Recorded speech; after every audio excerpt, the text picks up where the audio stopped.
Television has been omnipresent in my life. So many of my personal quirks, my references, my inside jokes, and my memories stem from that magical glowing box. Being invited to explore the lives, stories, and secrets of imaginary characters, solve imaginary mysteries, and fall in love with imaginary people is addictive, and a lot of the time, for me, cathartic. It helps me realize that people have a lot in common, that we're not very different from one another, and that characters, and in real life their writers, are dealing with the same things I am. Television quickly became an obsession for me, and I devoured content at a rate that is honestly unsustainable and unhealthy. There was a period of time where I would watch every aired pilot of every new series. I followed several shows, and I prided myself in being able to suggest a show to anyone based solely on their personality. And I would. Often, and I'm sure it was annoying. With the advent of Netflix and the insane number of channels and companies producing fictional content, it soon became impossible to keep up with it all. I am an obsessive, but I'm also lazy, so I decided that if I couldn't keep up, I would just stop trying.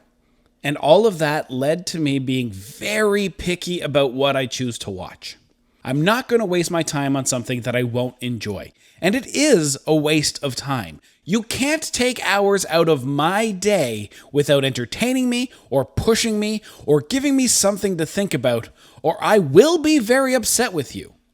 So in order to protect the limited hours in my day from bad television, I became an expert at reading a synopsis, seeing the cast and the writers' names, and deciding if the show was worth it.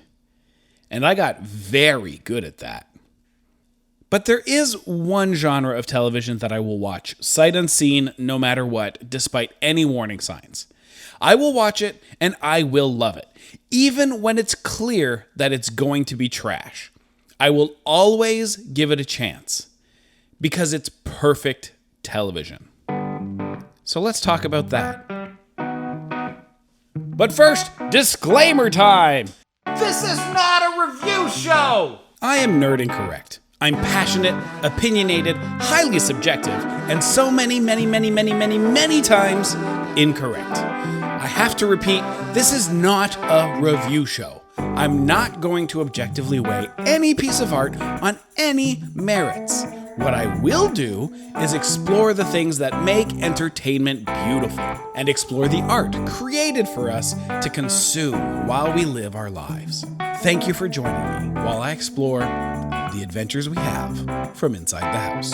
I'm uncool, I'm the Urkel to everyone's Bill Murray.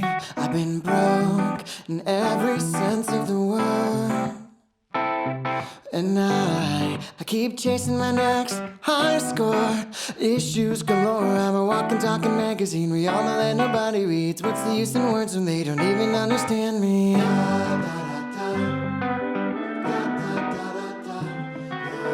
Welcome to The Adventures We Have from Inside the House, a podcast about entertainment, how and why we consume it, and how it shapes our lives.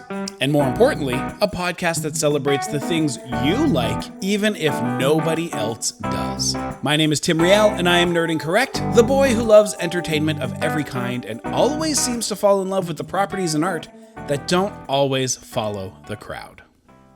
I once tried to explain to a friend of mine that my favorite genre of television was something weird and a lady cop solve crime. It's typically a crime procedural type show with a case of the week setup, but this show is different than a regular crime procedural show. It's a show where a cop type person, a police officer or a detective or a PI or a special agent, will get teamed up with someone who is not a cop type person. And more importantly, has no business doing police work. Drama and or hilarity ensue. My friend argued with me that this couldn't be classified as a genre because there aren't enough of those types of shows. He's wrong. There's a lot of them. It's a thing. Here are some of my faves.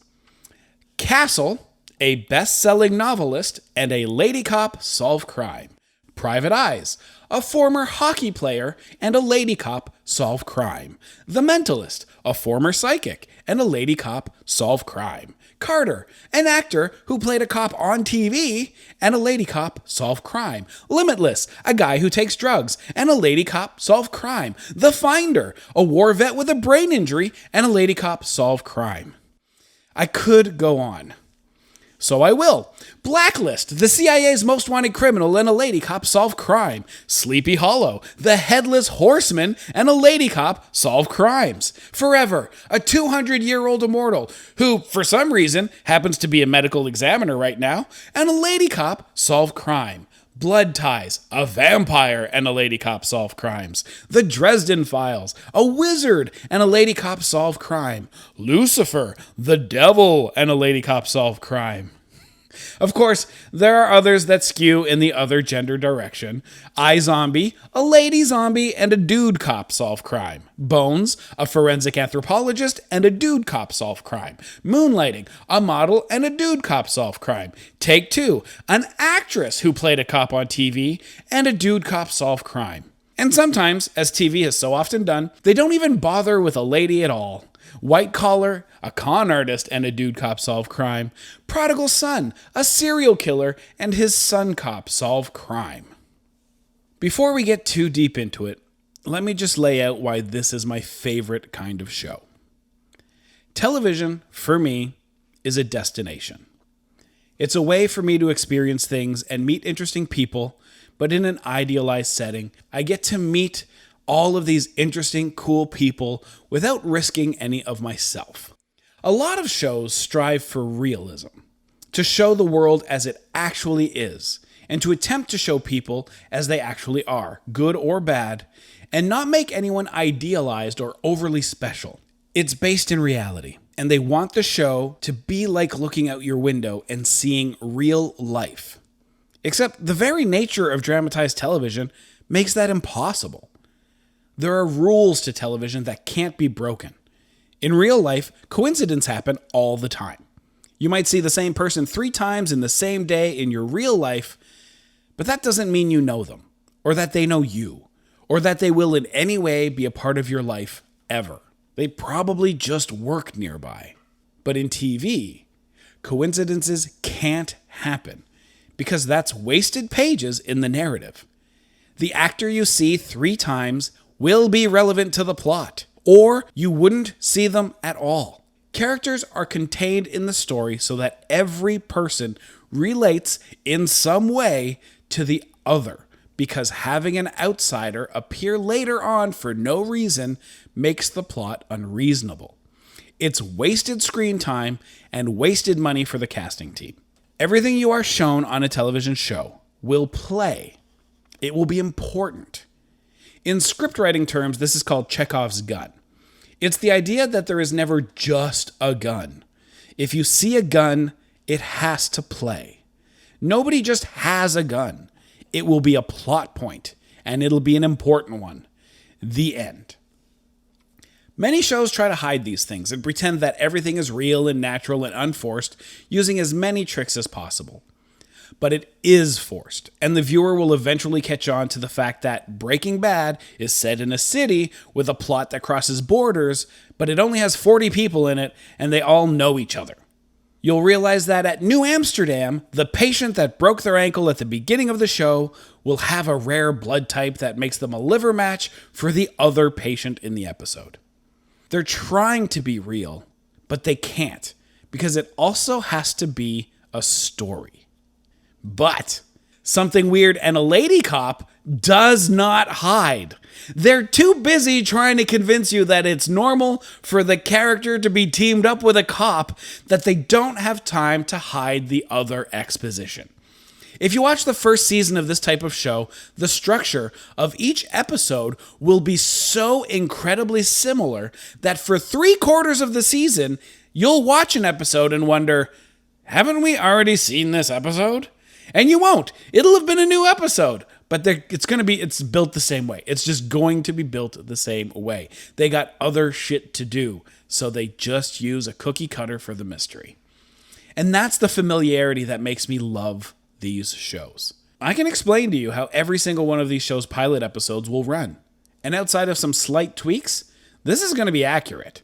So take notes. The pilot episode will always have the something weird stumble into the case, either by being the victim, knowing the victim, being near the victim, or in the supernatural versions of this type of show, knowing that the case is supernatural in nature and having to convince the lady cop, who will not believe him, by the way, that this is a supernatural case in nature. Here's a list of other things that will also be true. The lady cop will want nothing to do with something weird. They will be annoyed by them and dislike their presence. The something weird will be funny and or sarcastic, and everyone around the lady cop will like him. The something weird will also seem mostly dumb or annoying or confusing, but with a specific genius that will make them the only person to be able to piece the clues together to solve this crime. The crime will be easy to solve, and the characters will only accuse the wrong person once. The lady cop will at some point be told by a lady colleague that they need to get laid. That same lady colleague will remark that the something weird is attractive and fun and that they would like to sleep with them. These 2 points will be separate from each other, and neither character means that the lady cop should sleep with the something weird. Also, the lady colleague will in no way be interested in the something weird in any other scene for the rest of the show. The crime will be solved because the bad guy is left-handed. And that's not true, but it feels true, right? Like, I just said that, and you were like, yeah, that's true. And the actor you meet 10 minutes in that you swear you've seen on another show before, that's the bad guy. Yeah, that one's true. You're welcome. I just ruined mystery TV for you. At the end of the pilot episode, something weird is going to have enjoyed their taste of police work, but will seemingly go back to their regular life and forever be out of the lady cop's hair. Episode 2, they get pulled back in! Yeah. This will be the mayor or the president or something dumb making the commissioner pair up the duo, or something weird will pull some strings. Whatever it is, it's dumb and wouldn't actually happen in real life, and that's why it's great. The supporting cast is always made up of cool, interesting, quirky people, and that's what the show is actually about. There are crimes to solve, sure, but that's less important than hanging out with these characters and watching them grow and the bonds that they build. The show will focus on these characters and their bonds, while the weekly mystery is only the thing they're doing while they develop these relationships. The first 10 episodes will see all the side characters be flat or one note for the most part. The weird goth coroner is going to be weird and gothy, and that's going to be their whole character. The pretty man will be pretty. He will know he's pretty, and being pretty will be the point of everything he says. The computer person will only talk about computers. Every other character will have a fun quirk, and that will be their whole identity for the first 10 episodes. This is so something weird and the lady cop can discover the hidden depths of each other and start to lose their preconceived notions.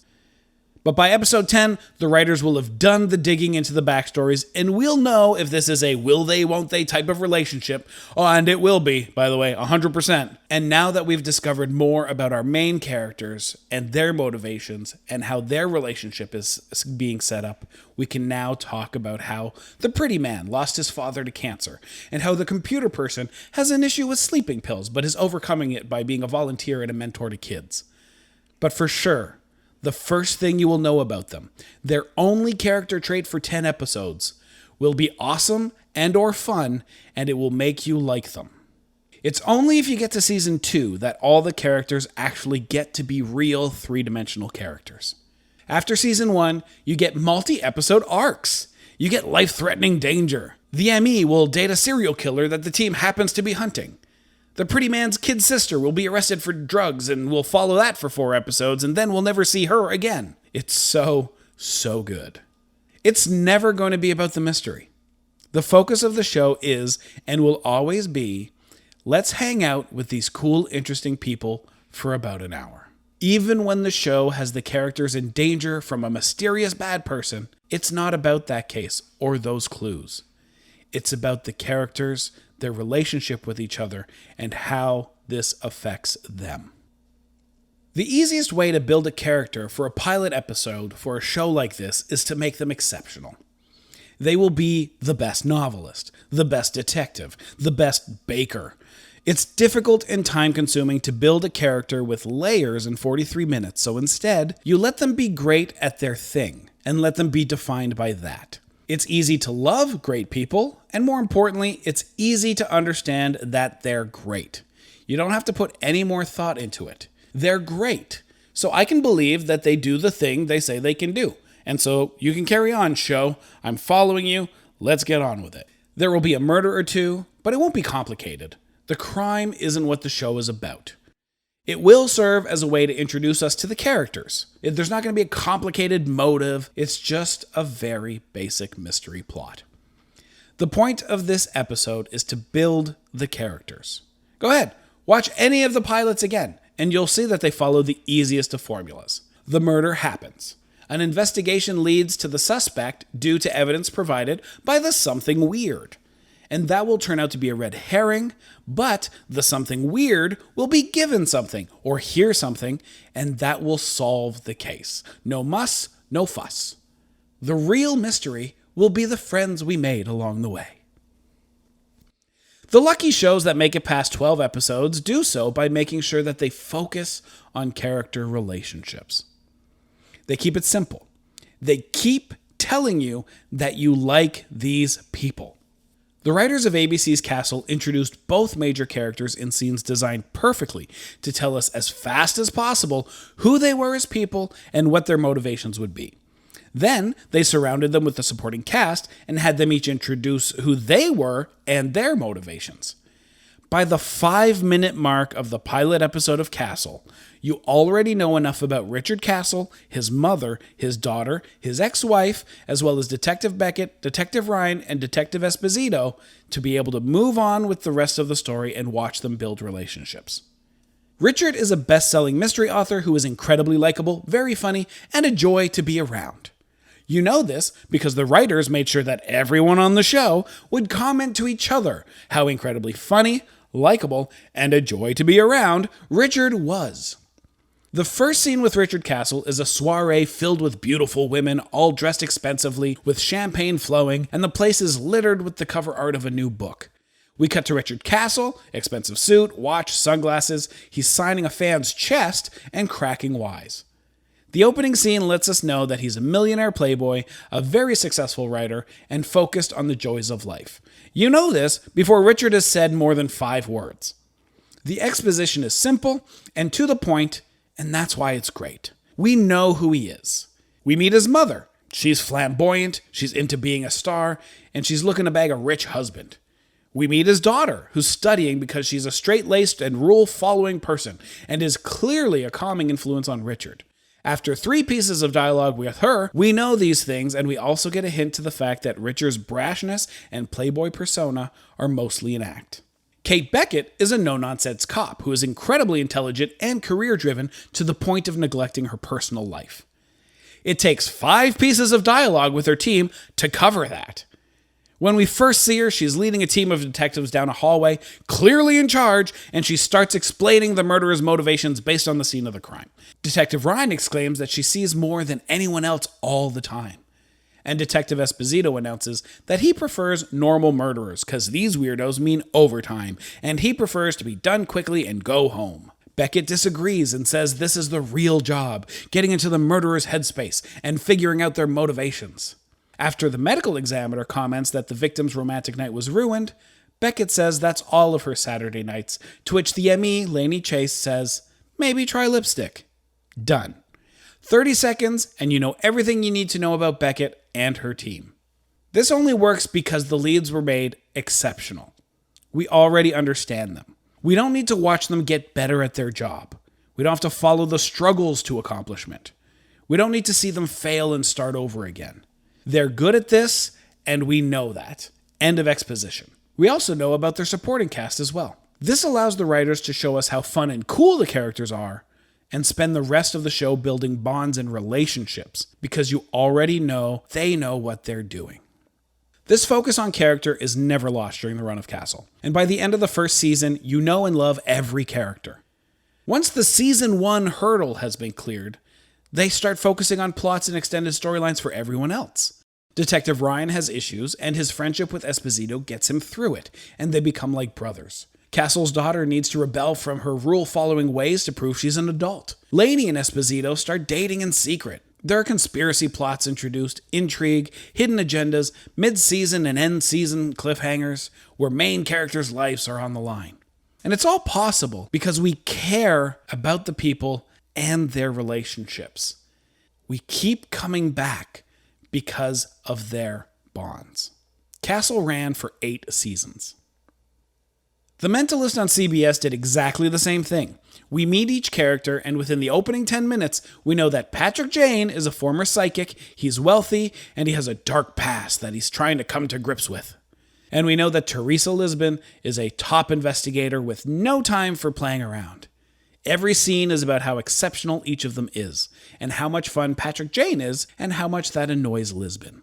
The episode's mystery is solved easily and is simplistic, and every scene about the mystery is used solely to showcase the character traits and to explain Jane's backstory. And by the end of the pilot, you love everyone on the show. The Mentalist ran for 7 seasons. Fox's Lucifer had the added work of explaining the supernatural aspect that the devil is the something weird, and yet 15 minutes in, we know about his powers, his motivation, his disdain for his old life, and that his leaving hell is causing issues for God and other religious beings. We also know that he actually cares about people, and that he has an insane amount of money, and that he just wants to have a good time and always gets his way. We know that Detective Chloe Decker is a tough, no-nonsense cop with an embarrassing past, a complicated relationship with her ex, who is also a detective, and is trying to overcome a recent failure as a detective. 15 minutes is all it took to get back to focusing on building character bonds.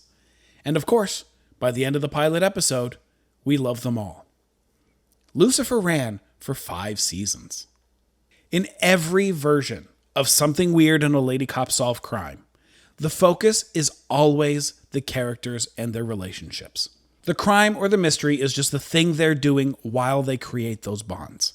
In later seasons, there will be episodes where the main 2 characters don't even appear, so that the supporting cast can be the center of the show.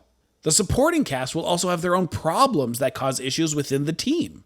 And if the show is successful enough, everyone mentioned in the opening credits will, at some point, be near death during a multiple episode arc. And you will care so much because these people are your friends. These shows, first and foremost, are about making you connect with these characters. This probably says a lot about me. This is my favorite genre because, out of necessity, the characters need to be interesting, likable, and more importantly, they need to feel like they would accept me into their group. They're friends who would want me to be their friend. I will always relate to someone on the team, and I will believe that I would fit right in if I were that person. And it's this knowledge that allows me to know that I'll enjoy the next show that's about something weird and a lady cop, no matter what. I mean, that's not always true, of course. I do like good writing, and that has to be present. But for the most part, this type of show is helmed by people who understand what this genre is actually about. The mystery isn't going to be great, because the mystery is never the point. The people who want to write a crime show will write a crime show. It will be complicated. It'll throw you for a loop. You will have trouble figuring out all of the answers. And when they give you the answers, it will all wrap up nicely because it was a well-built mystery. At no point are you going to go, well, that doesn't make sense, because they are focused on building a good mystery.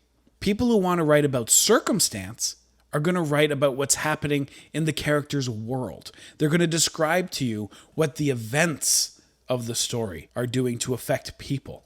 It's going to be how this evil zombie horde is forcing people to do strange things. It's going to be about the circumstance and not so much about the people. But the people who choose to write Something Weird and a Lady Cop Solve Crime, they're interested in the human condition, the intricacies of human interaction, and the exploration of relationships between diverse people with separate ideas when they're forced to coexist. These shows are a shiny, glossy veneer over what it actually means to be connected. Which is the other reason I love these shows. They're joyful. Even when the show's about murder, it's still light and fun. The cinematography is brighter. The shots are wider. There's always levity to break any tension. They're hopeful.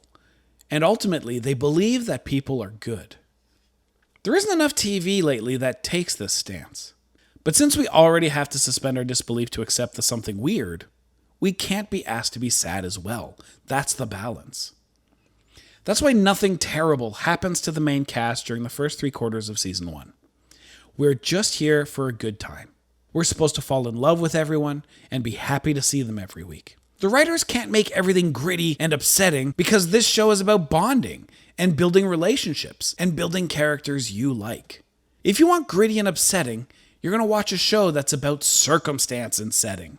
We'll talk about circumstance and setting some other time, but just know that with these shows, you're safe from losing a character you love for at least 10 episodes. These shows aren't the best TV. They're never going to win an Emmy, but they are familiar. They're safe. There's room for risk down the road when you spend enough time with them, and the characters are designed for you to want them in your life. These shows aren't actually about crimes, murders, or the supernatural, or double agent spies. When I was asked what my favorite genre of TV was, I said something weird and a lady cop solve crime. Because I know that when I sit down to watch one, I'll be spending time with characters I'll love, characters I'll admire, and people I want to have in my life. I moved around a lot when I was a kid, and my entire life was basically the pilot episode and first season of this type of show. I show up in a new town. I know nobody. And I try to quickly form bonds by being interesting, funny, and likable. The people I meet would be two-dimensional because all I would know about them is that they liked the same music as me, or they played the same sport as me. We would have one thing in common. And by the time I would really start having relationships and bonds with people, and really seeing them for who they were, and they knowing who I really was, it was time to move, and I'd start all over again. This is my favorite genre of television, because despite the murder and the mysteries, these shows tell me that it's possible to build new relationships with new people.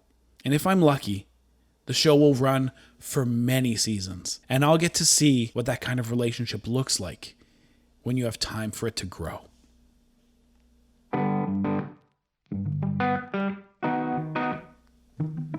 Our theme music is provided by Double Experience. You can find the track Bill Murray everywhere you get music. And my ability to take time out of my week to make this podcast is supplied by my supporters at patreon.com/nerdincorrect. If you support us on Patreon, thank you. And because you do, you're listening to this episode a week before anybody else.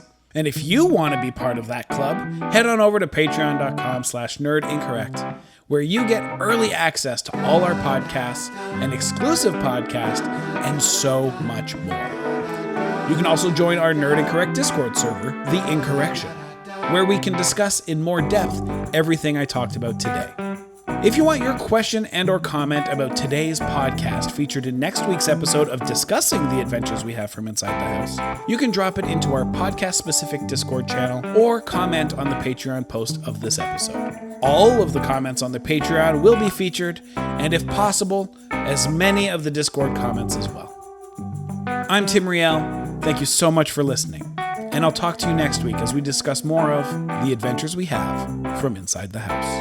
I'm uncool, I'm the uncle that everyone's Bill Murray, and that's alright with me, 'cause I'm a walking, talking magazine. We all know that nobody reads, but what's the use in words when nobody understands me? What's the point of trying to be someone that I can't be?